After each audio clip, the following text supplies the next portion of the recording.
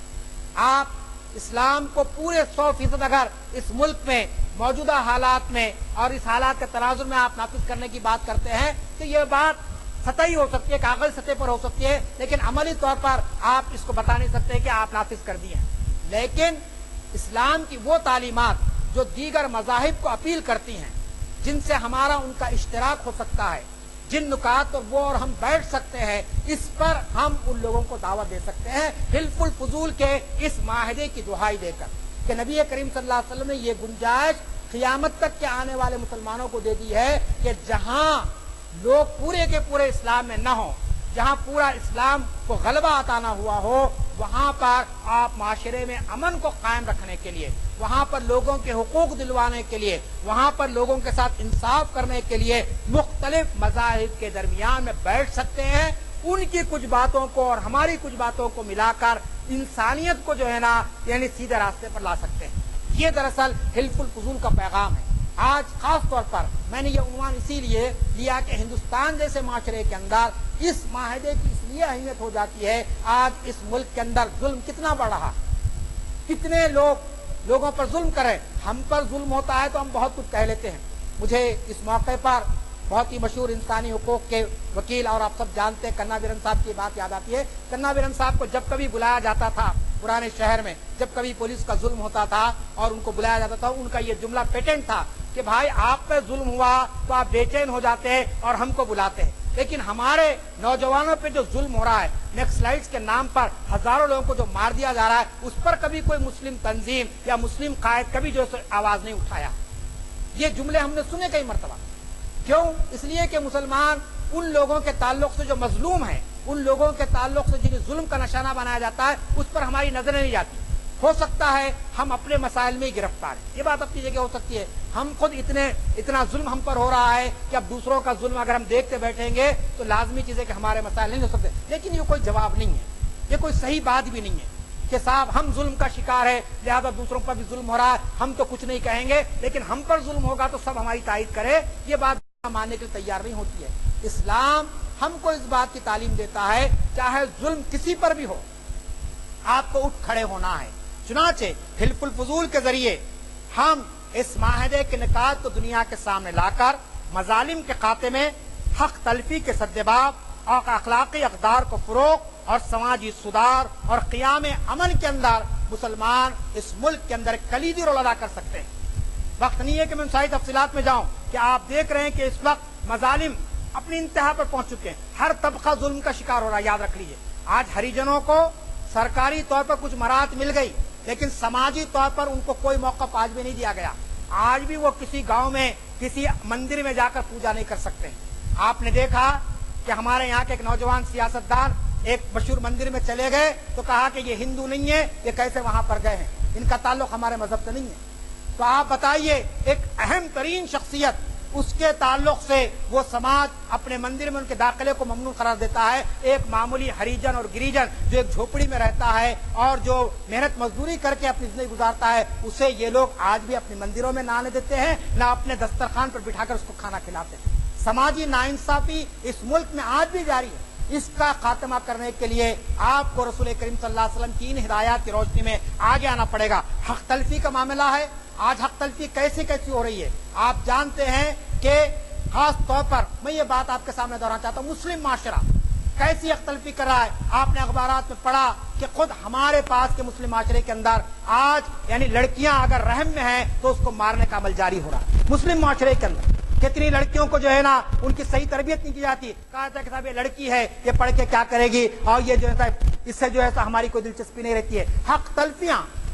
اولاد ماں باپ کی کتنی حق تلفیاں کر رہی ہے. چند ہزار ریال, چند ہزار ڈالر دے کر اولاد یہ سمجھ رہی ہے کہ صاحب ہم نے ماں باپ کا حق ادا کر دیا. ماں باپ اپنے بچوں کو خوشنما لباس پہنا کر, اچھی گاڑی دلا کر, بہترین قسم کا فون دلا کر یہ سمجھ رہے ہیں کہ صاحب ہم نے اپنی اولاد کا حق ادا کر دیا. دین کے معاملے میں اور ان کی تربیت کے معاملے میں آپ جانتے ہیں کہ کس قسم کی لاپرواہی اختیار کی ہے. یہ دراصل یہ سب حق تلفیاں. حق تلفی صرف یہ نہیں ہے کہ صاحب آپ کو روزگار نہیں دیا گیا, حق تلفی ہوئی ہے. آپ کو جو ہے نا کوئی موقع نہیں دیا گیا, حق تلفی ہے. ہر شخص آج کے معاشرے میں میں محسوس کرتا ہوں ایک دوسرے کے تعلق سے حق تلفی کر رہا ہے، جانے یا انجانے،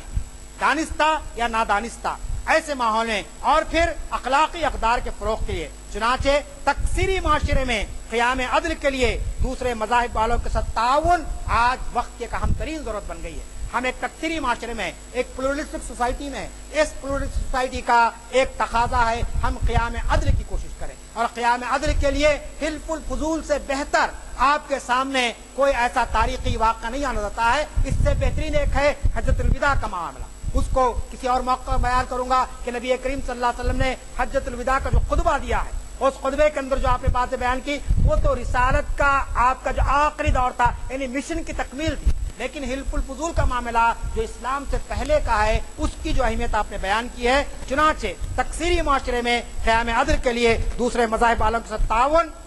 اور عدل و انصاف کی فضا، ظلم و زیادتی اور صفاقی کا خاتمہ، یہ سب چیزیں اس وقت ہو سکتی ہے جب کہ ہم اسلام کے یا نبی کریم صلی اللہ علیہ وسلم کی ہدایات کی روشنی میں ما قبل اسلام کے ہوئے معاہدوں پر بھی ہم غور و فکر کریں، اور رسول کریم صلی اللہ علیہ وسلم نے ما قبل اسلام کے واقعات کے تعلق سے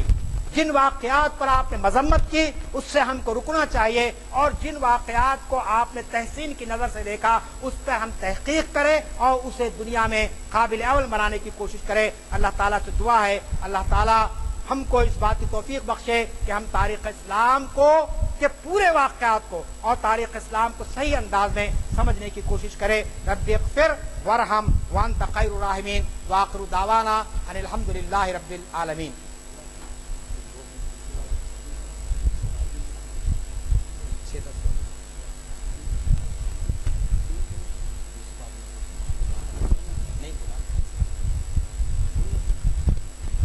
چونکہ میرے استاد محترم یہاں تشریف فرما ہیں، میں چاہتا ہوں کہ آج کے موضوع پر اگر کچھ آپ کے ذہن میں 2-4 منٹ بات ہے۔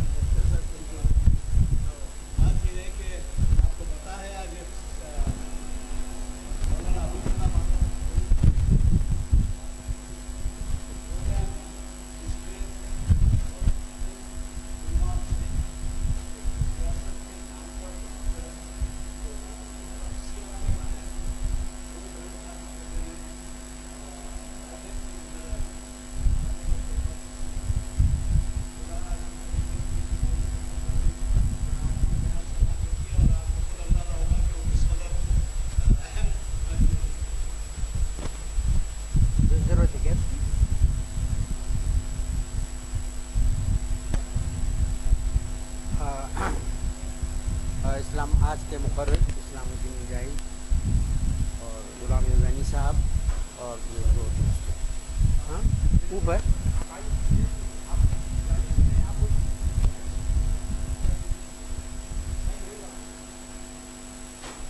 ملاقات میں یزدانی صاحب سے کہا کہ بہت اچھا عنوان اسلام الدین مجاہد کا کیا میں آ رہا ہوں، اور ان کو میں نے خاص طور پر کہا کہ میں شرکت کرنا چاہتا ہوں اور یہ اتنا اچھا عنوان۔ دراصل میرے شاگرد ہونے کے ساتھ ساتھ یہ وہ خود اپنی جگہ ایک بہت انڈیپینڈنٹ اہم شخصیت ہے۔ ان کی تحریریں آپ دیکھتے ہیں اور سیاسی جہد پر مختلف سماجی ناانصافیوں کے خلاف ان کی تحریر میں تو بہرحال اپنی جگہ ایک توازن ہے، لیکن مقرر بڑے غلط ہے۔ انہوں نے شاید کئی سو محافل کو سیاسی محافل کو بھی لگا، اور ان میں قدرت اتنی صلاحیت بھی ہے کہ وہ ہم کو تقریر کر سکتے۔ تقریر کا فن ایسا نہیں ہے کہ آپ آئیں بس ادھر سے ادھر جائیں۔ آپ نے دیکھا کہ اسلام الدین مجاہد نے فوکس سے کہیں ہٹ کے کوئی بات نہیں، فوکس بہت امپورٹنٹ ہوتا ہے، خاص طور سے ریسرچ یا تحقیق یا تعلیمی اداروں سے وابستہ لوگوں کے اندر وہ فوکس ہوتا ہے۔ اب بنیادی مکاتب سے نکلنے والے علماء کہہ لیں، مولوی حضرات کہہ لیں، ان کے یہاں وہ نہیں رہتا، وہ بہرحال ایک عجیب سے، تو ان کے یہاں ایک فوکس ہے۔ بہت اچھے انداز میں انہوں نے اس معاہدے کی ہمارے یہاں ایک پہلے سعودی عرب میں ایک میگزین نکلتا تھا مائنورٹی افیئرس، اس میں ایسے بہت سے مضامین بھی آتے تھے جس میں مسلمان جہاں اقلیتوں میں رہتے ہیں وہاں وہ کس طرح سے انٹریکٹ کریں دوسروں کے ساتھ۔ اب ہم کہتے رہے ہم نے بھی کیے، حکومت ان ممالک کی بات اپنی جگہ ہے، لیکن یہ کہ دنیا کی آبادی، مسلم آبادی کا جو ہے 1/3 حصہ اقلیت کی حیثیت گزارتا پوری دنیا میں۔ 20ویں صدی کے مائگریشن کے بعد تو مغربی دنیا، اقبال سے پوچھا گیا کہ آپ تاریخ اسلام میں کون سی بات کو بڑی اہمیت دیتے ہیں، تو انہوں نے کہا کہ ایران کی فتح۔ کیوں؟ کیونکہ عرب جہد جو اسلام کے ساتھ جڑی ہوئی تھی وہ یونیورسل بن گئی، لیکن حقیقت میں یونیورسل 20ویں صدی میں ہوئی، جبکہ پوری جو ہے مائگریشن جو ہے مسلمانوں کا مغربی دنیا اور اب تو اس وقت نئے سرب میں آیا ہے کہ مسلمان امریکہ میں دوسری آبادی ہیں یہودیوں کے مقابلے، یہودی آبادی، یعنی کوئی ہم جذباتی طور پر ہم لوگ تو یہاں ہندوستان میں بھی بولتے ہیں ہماری 13% نہیں، ہم 25% ہیں، لیکن اسٹیٹسٹک کی بنیاد پر وہاں وہ اس وقت دوسری ہیں۔ یہ اور بات ہے، ان کی کوئی ریپرزنٹیشن نہیں ہے، کیونکہ یہودیوں کے اندر مدرسے ہیں، بینکس ہیں، لابیز ہیں، سیاست ہے، پیسہ ہے، اور ٹی وی میڈیا ہے، بہت سے فیکٹرز بھی ہیں اس کے علاوہ، ان کا انٹریکشن اور ان کی پوری جو ہے۔ تو بہرحال تو مسلمانوں کو تو ایک طرح سے اب ان چیزوں کو، اور اسلام الدین مجاہد نے اس بات کی طرف آپ کو انفرنسز دینے کی کوشش کی کہ یہ معاہدہ جس کی جو ہے انڈارسمنٹ رسول اکرم صلی اللہ علیہ وسلم نے کیا جو ان کی نبوت سے پہلے کا واقعہ ہے، یہ بڑی خاص بات ہے، غور کیجیے کہ نبوت سے پہلے کی ان چیزوں کو عمومی طور پر عموماً نہیں کہا جاتا، لیکن ایک ایسا معاہدہ تھا جس کی یونیورسلٹی ہے، جیسے یونیورسلٹی ہمارے دوسرے انبیاء علیہ السلام کے پیغام کے بہت سے پہلو ہمارے ہوتے ہیں، تو ایک یونیورسل ڈائمنشن بردرہڈ یونیورسل کا اس کو رسول اکرم صلی اللہ علیہ وسلم نے، اور پھر حضرت امام حسین کا واقعہ بھی انہوں نے بیان کیا، جس کے اندر بعض ایسے واقعات ہیں جو انسانی تاریخ میں، خاص طور سے اسلامی تاریخ میں، حجۃ الوداع کا جو ذکر ہے ایک منشور ہے انسانیت کا، ہیومن چارٹر ہے، اس کے اندر دیکھ لیجئے اقوام متحدہ تو نے اپنے بہت سی چیزیں کی، عملی طور پر وہ غیر جمہوری ادارہ ہے، جہاں ویٹو کا ہو، جہاں امریکہ اور مغربی طاقتیں جو ہے اپنی جو ہے منمانی کرتی ہوں، تو وہ بہرحال بہت حد تک مجھے جانے کا بھی موقع ملا وہاں پر سیکیورٹی کونسل کی جگہ اور دوسرے، لیکن بہرحال میں نے شعروں میں بھی لکھا کہ خود جو ہے فاختہ پیروں کے نیچے دب گئی، لیکن اس معاہدے میں جیسے حجۃ الوداع کا غیر معمولی جو ہے بہت اہم واقعات ہیں کہ ایک ایک چیز ان منشور انسانیت ہے۔ دوسری بات یہ ہے کہ صلح حدیبیہ کو بھی دیکھیں، صلح حدیبیہ کو کے تعلق سے تو حضرت عمر رضی اللہ تعالیٰ عنہ نے بھی برہمی کے ایک عالم میں آ گئے تھے بے شمار لوگ کہ یہ کیا ہو رہا، دب کے معاہدہ کر رہے ہیں، لیکن فتح مبین تھی کہا گیا، بعد میں کس طرح سے پیغام۔ تو بعض وقت آپ جو ہے کسی بھی لوگوں کے ساتھ جو ہے معاہدے کرتے ہیں تو اس کے پیچھے اسپرٹ کیا ہے دیکھنی چاہیے، اور وہ اسپرٹ جو ہے ویسی پھر میثاق مدینہ دیکھیے آپ، میثاق مدینہ میں جو ہے جو امت کا جو تصور دیا گیا اس وقت، اس کو آپ غور سے پڑھیے کس طرح سے ایک ایک پہلو کو، اور ڈیٹیل پڑھیے آپ میثاق مدینہ کے اندر کس طرح سے جو ہے، تو انسانوں کے ساتھ جو ہے برتاؤ کرنے میں اسلام نے بہت بڑی بڑی جو ہے واضح ہدایات دیں، جیسے پڑوسی کا حق ہے، پڑوسی کے حق میں آپ کو یہ نہیں کہا کہ پڑوسی مسلم ہو، پڑوسی ہندو ہو، اگر وہ ظلم کرنے والا یہودی بھی ہو، حالانکہ یہودیوں میں بھی بہت اچھے لوگ ہوتے ہیں، کافی جو ہے مجھے وہاں کی تحریکوں سے بھی علم ہوا ہے بعض لوگوں سے، تو وہ جو ہے ایک اسلام اس طرح سے نیبرہڈ کا تصور آج ڈیولپ ہوا ہے، پہلے ہی آپ کو بتا دیا گیا۔ تو یہ چند اور بھی بے شمار واقعات ہیں، اس بات کے اس پہ جو ہے میں توقع کرتا ہوں کہ اسلام الدین مجاہد اس پہ ایک تفصیل سے ہر ایک پہلو کو جو لیں گے، میثاق مدینہ ہو یا جو صلح حدیبیہ ہو، حجۃ الوداع کا واقعہ ہو، اور فتح مکہ کو بھی آپ دیکھیے کہ انسانی تاریخ میں کیا مثالیں مل سکتی، جو آدمی جو ہے فتح کر کے جائے سر جھکائے ہوئے انکساری کے ساتھ جا رہا ہے، معافی کی پوری جو ہے کے دروازے کھول دیے گئے ہیں، اور وہ لمحہ تو ایسا ہوتا ہے کتنے عذاب، کتنے ظلم رسول اکرم صلی اللہ علیہ وسلم اور ان کے خاندان پر کیے گئے تھے، ایسے وقت میں کوئی برہمی کا کوئی لفظ نہیں ہے، اور رحمت للعالمین ہے، اور عجیب ایک سائیکالوجی مسلمانوں کے اندر پیدا ہو جاتی ہے. وہ رحمت للعالمین ہے لیکن رحمت للمسلمین بنانے کی کوشش میں مصروف ہے. ارے رب العالمین ہے رب المسلمین بنانے کی. دیکھیں خدا کی سب مخلوق ہے اور قرآن نے بتایا کہ یہ تعارف کے لیے ہے اور جبر بھی نہیں کیا آپ کو کہ جو ہے دوسروں کو جو ہے لا اکراہ فی الدین. آپ کو کہا بھی کیا کہ پیغام دیں تاکہ آپ وہ نہیں ہے کہ اور پیغام بھی دینے کے لیے بڑی جو ہے مصلحتوں کے ساتھ اور انکساری کے ساتھ جو ہے. ایک صاحب تھے وہاں دوسروں کو پیغام تم کرسچن اچھا میں روک دیا. میں بولا ادعو الی سبیل ربک بالحکمت والموعظۃ الحسنۃ وجادلھم باللتی ہی احسن. اس کو رکھو. آپ کو پیغام دینے دوسروں کو اس طرح کا نہیں دینی چاہیے کہ قرآن کے اندر ایک ایسی جو ہے اصولی جو ہے باتیں بتائی گئی ہیں کہ مثلا یہ کہ کہا گیا کہ انسان کی فرد کی سطح پر ہی جو ہے انقلاب خود وہ ذمہ دار نہیں ہے. قوموں بھی انقلاب قدرت اس وقت تک نہیں دے گی جب ان کے اندر جو ہے وہ چینج نہ ہو. خدا نے آج تک اس قوم کی حالت نہیں بدلی نہ ہو جس کو خیال آپ اپنی حالت کے بدل لیں. اسلام دین مجاہد نے دو اور باتیں بہت اچھی کی. ایک یہ کہ دستور حق کا سیکولر بن جاتا ہے لیکن سماج کس حد تک سیکولر ہے. نام ظلم صدیوں سے ظلم سہنے والے طبقوں کو آپ نے حقوق دیا لیکن وہ حقوق کہاں پامال ہوتے ہیں سماج میں. حالانکہ تبدیلیاں تو آئیں, ایسا نہیں ہے کہ اقبال نے کہہ دیا تھا رشی کے فاقوں سے ٹوٹا نہ برہمن کا طلسم, لیکن ٹوٹا ہے طلسم. اس کے بہت سی چیزیں بھی ہمارے سامنے آتی ہیں اور مسلمانوں کے اندر یہ سچ ہے. انہوں نے تھوڑا سا کہا کہ مسلمانوں پہ دہشت گردی کا جو ہے وہ ہے کہ وہ ایک تیلگو کے شاعر نے کہا کہ رحم مادر میں اسٹیمپ لگا دیا جاتا ہے مسلمانوں کو کہ وہ دہشت گرد ہیں. حالانکہ کرکرے کے بعد آپ دیکھ لیجئے ہندو دہشت گردی کا کیا روپ ہمارے سامنے آیا. میں جب امریکہ میں تھا وہ وہاں کی اوکلاہوما کی بلڈنگ نیشنل بلڈنگ کو گرا دیا گیا. گراتے جو ہے ابھی ایک صاحب آ گئے ٹی وی پہ, میں جانتا ہوں انہوں یہودی تھے, میں جانتا ہوں یہ ٹیررسٹ مسلمانوں کا ہے, اخبارات نے لکھ دیا سب چیزیں. معلوم ہوا کہ کرسچن فنڈامنٹلسٹ لوگوں نے کیا ہے اس کو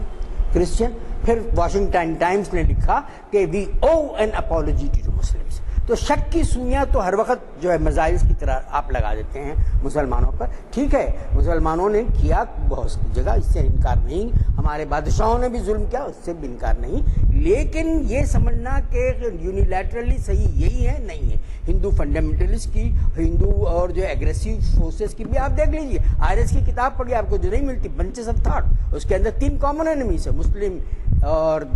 کرسچنس اور کمیونسٹ. خیر اب کمیونسٹ تو جو ہے مارجنلائز ہوتے گئے اس کے بعد. اس زمانے میں جو ہے گرو گولوالکر نے کتاب لکھی ہے اس پہ جو ہے. تو نفرتوں کی جو پوری آندیاں آپ نے دیکھی ہوئی تمس جو بشم سہانی نے لکھا اس کے اندر کس طرح سے, ابھی میں پوری طریقے سے پڑھا نہیں لیکن آج کا پورا جو ہے فلیش جو ہے سہارا پہ. مجھے صبح وہ قرآن کے جو ٹرانسلیشن کے سلسلے میں جانا تھا اس لیے دیکھ نہیں سکا, تو اس میں آیا کہ ان کے اندر امریکن آرمی کو مسلمانوں کے خلاف کس طرح سے ٹرین کیا جاتا رہا. سنا کہ 1 سال سے بند ہے, بلکہ مکہ مدینہ کو بھی جو ہے انہوں نے ناگاساکی طرح سے کس طرح سے, میں تفصیل نہیں پڑھا, آپ لوگ پڑھیے میں کیونکہ بھی, لیکن پورے میں اوپر کی سرخیاں میں نے پڑھ چکا تھا. دیر از سم تھنگ ان اٹ. تو یہ جو ہے نفرتوں کی جو دیواریں ہیں, یہ نفرتوں کے ریشل جو ڈسکرمنیشن ہے وہ اسلام کا حصہ نہیں ہے. حضرت بلال کو جو اقبال نے کہا کہ سب بدل گئے رومی گئے لیکن بلال کی عظمت اپنی جگہ باقی ہے. ہم نے کہیں پوری جو ہے اسلامی تاریخ میں. اور پھر مساوات ہی ایک بات ہے جو دراصل ہندوستان میں جو ہے مذہب کے پھیلانے میں مدمہ جو ایکویلٹی ہے وہ کور ہے اسلام کا. اور ایک ہی صف میں کھڑے ہو گئے محمود و ایاز, نہ کوئی بندہ رہا اور نہ کوئی بندہ نواز. اور اس کو بڑی مزاح انداز میں کہا کہ مسجد کی سیڑھیوں کے بعد وہ جو ہے پھر کوئی بندہ نواز وہی حالت مسلمانوں کے اندر. تم شیخ ہو, تم برہمن, تم سید ہو, سب کچھ ہو لیکن مسلمان کو. یہ مسئلہ کی اختلافات بھی بڑی جو ہے وہ ہے. پھر دوسری بات جو ہے ہمیں آئیڈینٹیفائی کرنی چاہیے دوسروں کے ظلم کے سب پہ ہو رہا. تو یہ مان لیا کہ آپ پہ ظلم ہو رہا ہے لیکن اب وہ دور گیا کہ آپ ظلم ہوتے خاموش بیٹھے تھے. اب مسلمانوں میں کے ایل گوبا نے ایک کتاب لکھی تھی پیسیو وائسز. اب وہ پیسیو وائسز نہیں ہے, مسلمانوں آرٹیکولیٹ کرنا شروع کر چکے ہیں. مسلمانوں میں اتنی, ورنہ بعض اخبارات جو ہے لفظ مسلمان فرقہ وارانہ فسادات لکھتے ہوئے ڈرتے تھے. اس کے بعد ایک اخبار کا تو یہ اللہ تعالیٰ اتنا کرنا، اور پھر انہوں نے اتنی سرخی میں دیا 68 کے فسادات کے، اخبار جو واپس ہو گئے بنڈلز، اور پھر ان کی صحت بھی اس کی وجہ سے متاثر ہوئی۔ دوسرے اخبار نے ایک صفحے پہ جب نیرو بانسی بجا رہا تھا اور چیف منسٹر جو چلے گئے تھے، تو اس طرح سے حقائق کو کہنے کی جو ڈر تھا، جو خوف تھا، کیونکہ 47 کے ساتھ جو گلٹ مسلمانوں پہ ڈال دیا گیا کہ تقسیم کے آپ ذمہ دار، اور تاریخ بتاتی ہے کہ تقسیم کے صرف مسلمان ذمہ دار نہیں ہیں۔ ضرور انہوں نے کنسالیڈیشن کر لیا، ضرور انہوں نے آئیڈینٹی کیا، اس کی وجہ یہ تھی کہ مارجنلائزیشن شروع ہو گیا تھا ریوائولسٹ موومنٹ کی وجہ سے خود کانگریس کے اندر، ایک سے ایک بڑی شخصیتوں کو نہ وہ کیا، اسی لیے بہت سی چیزیں آ گئی تھی سامنے، اور پھر اس کو جو ہے انہوں نے اپنے مقصد۔ لیکن آپ کو میں یہ بھی بتا دوں کہ 46 کے معاہدے میں محمد علی جناح نے دستخط کیے تھے کہ جو ہم فیڈرل، اب نہرو کی اپنی شاطر پن تھا، بڑا آدمی تھا، روشن خیال تھا، لیکن اندر جو ہے بہت وقت پاور مانگرنگ کی جو ہے بہت سی چیزیں ہمارے سامنے آتی ہیں۔ تو وہ جو بات ہے کہ identification with the suffering community, یہ اسلام کا بہت بڑا ڈائریکشن ہے۔ اس میں نہیں کہا گیا کہ کون سا گروہ ہے کیا ہے، تو ہم دراصل اگر یہ آئیڈینٹیفیکیشن مضبوط ہو تو دلتوں کے ساتھ مسلمانوں کا اتحاد غیر معمولی اہم ہوگا۔ اب ہم ہندو پاپولیشن کو جیسا احساس کرتے ہیں، اور ہمارے جو انڈر سیکرٹری جنرل رہے ہیں یہاں کے، اور وہ انہوں نے اپنی کتاب میں یہ جتنے ٹرائبلز ہیں وہ ہندو فیملی میں نہیں آتے، ان کا الگ ہے بالکل۔ خیر وہ ڈال دیے ہیں بیولڈرڈ کمیونٹی بنا کے، اس طرح نہیں ہے۔ میرے سے جین کے سب سے بڑے منی کوشچن میرے تھے یہ کیا ہے، why do they identify as Hindu بول رہے تھے مجھے پارلیمنٹ میں بول رہے ہیں، تو ایک بہر ہندی کی تعداد کم ہوتی، بولے نہیں وہ اس کا ویریشنز ڈال دے کے میتھلی اتلی اس کو ہندی کی تعداد، یا گمکس بھی کھیلتے ہیں لوگ اپنی جگہ اس کی تو ہم کو چاہیے کہ جو لوگ سفر ہوتے ہیں ان کے ساتھ آئیڈینٹیفیکیشن کریں، اور دلتوں نے کیا بھی آئیڈینٹیفیکیشن، بہار میں کیا اور لیٹ گئے وہ لوگ مسلم علاقوں کے طرف، اور جو ہے یہاں تک کہ ایک دور وہ بھی تھا کہ گجرات میں بھی کیا، یہ قاتل مودی سے کہ بہت پہلے کی بات بتا رہا ہوں، تو یہ دونوں اور بھی 2-3 جگہ ایکسپیریمنٹس ہوئے، تو ہم ان کے ساتھ آئیڈینٹیفیکیشن، سفرنگ کمیونٹیز کے ساتھ آئیڈینٹیفیکیشن کرنا اسلام کا مقصد ہے۔ ایسا نہیں ہے کہ آپ کو صرف مسلمانوں کے حق کے لیے، آپ کو رحمت للعالمین کی امت میں ہیں تو آپ پوری جو ہے دنیا کے سفرنگ کی کمیونٹی کے، یہ صحیح ہے کہ ہمارے اپنے دکھ اور درد خود اتنے ہیں، اتنی جو ہے تباہیاں ہیں، اتنی جو ہے کہ نفسیاتی پیچیدگیاں ہیں، اور اتنے الزامات کی دنیا ہے، تو اس میں ہم بسا اوقات کرتے ہیں، غلطی ہے، لیکن غلطی یہ جو ہے ایبسولوٹ نہیں ہونی چاہیے۔ آپ جاتے نفسیاتی طور پر آپ تیار ہی نہیں رہتے، آپ بتائیے کہ جو ہے وہ خیر تھوڑا سا ماؤس کی بات آئی، تھوڑا سا خوف ہو سکتا ہے ماؤس کا، لیکن اس کے علاوہ جو سفرنگ دلت کمیونٹیز پہ ہوتی ہیں وہ اپنی جگہ ہیں، ایسے جو ہے سماج کے دستور ان کو دیا گیا ان کے ساتھ ہے، تو ہمیں چاہیے کہ یہ ان کے ساتھ جو ہے آپ آئیڈینٹیفائی کریں، ان کے ظلم کے خلاف آواز اٹھائیں، کہاں بھی ظلم ہو رہا ہو، صرف ریلیجیس کمیونٹیز میں نہیں دوسرے بھی آئیڈینٹیفائی کریں جس حد تک چاہے کم سے کم، لیکن کوئی زبانی بیانات تک نہیں آتے، آپ کا پارٹیسپیشن تو دور کی بات ہے، آپ کے بیانات بھی نہیں آتے، آپ کی سوچ کا حصہ بھی نہیں بنے، یہ بہت بڑی خراب بات ہے۔ تو یہ جو آج انہوں نے تقریر جس جو عنوان کیا بہت غیر معمولی ہے کہ کس طرح سے ہمیں دوسروں کے ساتھ دوسروں کے دکھ درد میں شامل ہونا چاہیے، کیونکہ دکھ درد انسانی ورثہ ہے، خالی کسی کمیونٹی کسی مذہبی طبقے کا نہیں، اور اسی لیے یہ بہت اہم عنوان ہے، اور انہوں نے بہت جسٹیفائی کیا، اہم مثالیں دیں، اور مجھے توقع ہے کہ بہت سے اسی طرح کے میں نے جو اور پہلو ان کے سامنے رکھے ہیں ان پہ تفصیل سے روشنی ڈالیں گے، اور انہوں نے اپنی کتابوں کا کافی مطالعہ ہے اور غیر معمولی اہم مقرر ہیں، اور بہت مخلص شاگردوں میں ان کا ہمارا شمار ہوتا ہے، اور مجھے خوشی ہے کہ اسلام الدین مجاہد نے ان چیزوں کو، ان پہلوؤں کو ہمارے سامنے پیش کیا۔